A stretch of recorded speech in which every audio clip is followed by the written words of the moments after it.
So I've had 20 years in the recruitment industry in the UK and internationally. And if I had $1 for every time an HR tech salesman tried to sell me something, I'd have about $1 million.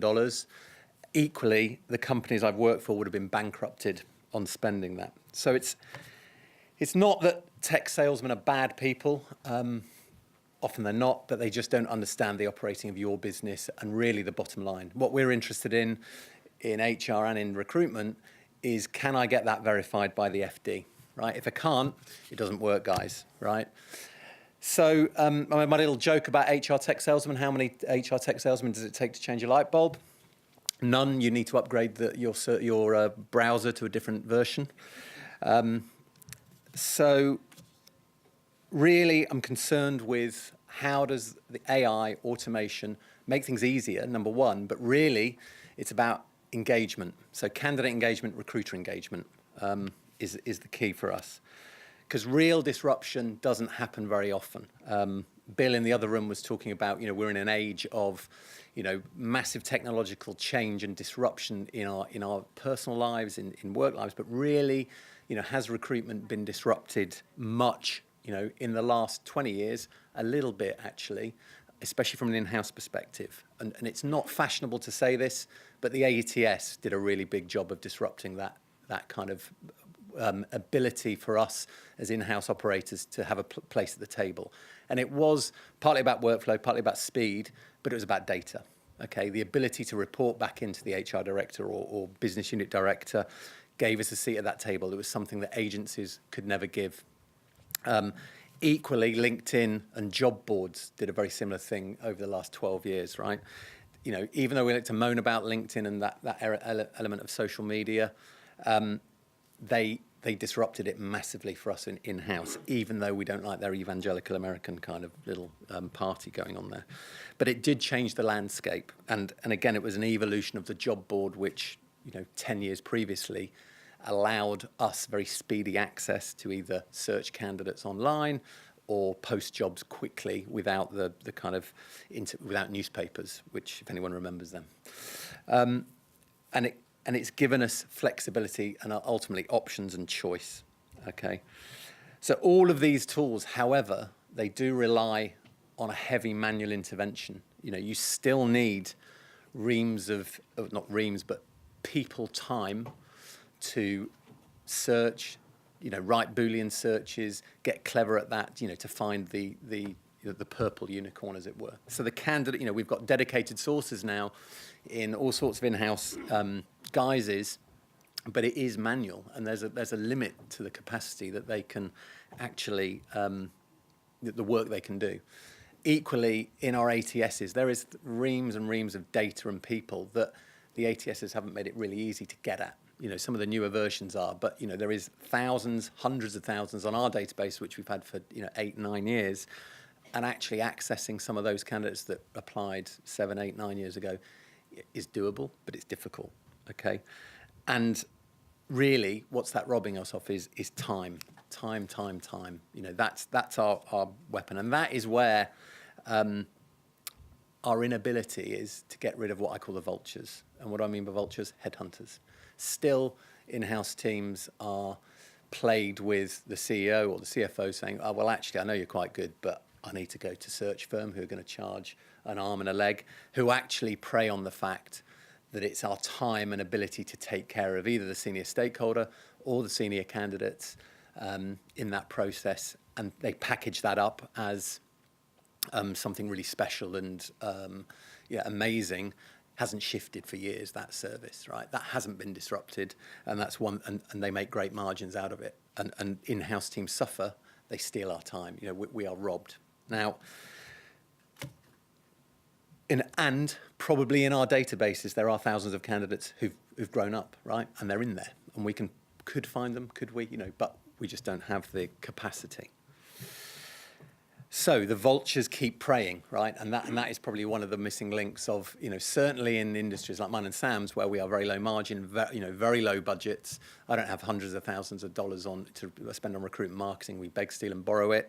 We at our kind of peril, we beg for more resource in-house, and we have to justify that on very thin margins.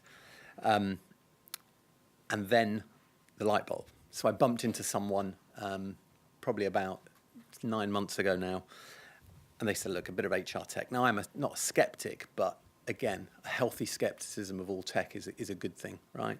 Because I want stuff to work, and I need to justify it to my finance directors, really. You know, is it going to give me a payback fairly quickly? And the way this product was explained, or this tool, I should say, was the simplest thing. So this bit of kit, I'll call it like the Alexa of the recruitment world, except not as irritating, okay? It doesn't give me kind of lots of shit music or order my milk for me, right? But literally, if let's say I'm recruiting a project manager, if I type that into the search engine, that's all it looks like is a bit of search, right? It will learn from the historical data I have in my ATS very quickly what I mean by a project manager, not what the outside world is saying, or it won't give me IT project managers. It will give me building project managers. And Billy, I call it Billy, not Alexa. And Billy will then interrogate your ATS and look at that data first. It will then go out onto your job boards or LinkedIn or whatever it is you're searching, and the wider web, and start to learn and give you a list of candidates within our kind of current kind of use within 5 minutes, right? Sometimes 10, because we're not very good at kind of getting the words right, but that comes, and gives you a list. Okay, and not only a list of candidates that look okay, but ranks them according to where those candidates have hit in your workflow previously. So have they got to interview? Have they got off? Has this type of candidate got an offer? So you get an automatic rank, and then you can tweak it very quickly as well. So the great thing we say, well, actually, what I wanted was a project manager with Mandarin, but we didn't stipulate that first. You put that command into that tool, and within 2 or 3 minutes, boom, you get your list retweaked very quickly.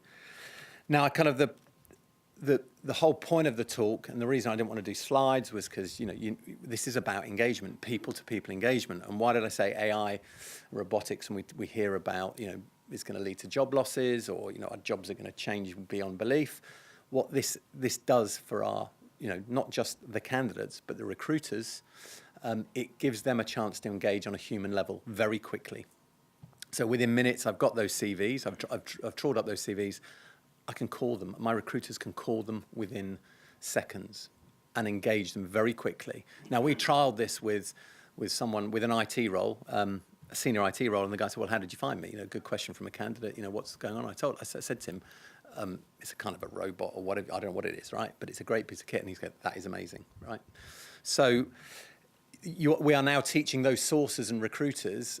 It's taking away that irritation of strings and searches to actually be the human element and contacting them and selling your job, selling your company, being what recruiters should be, which is ambassadors for your business, and being the brand on a personal level rather than some kind of bullshit corporate kind of speak, right?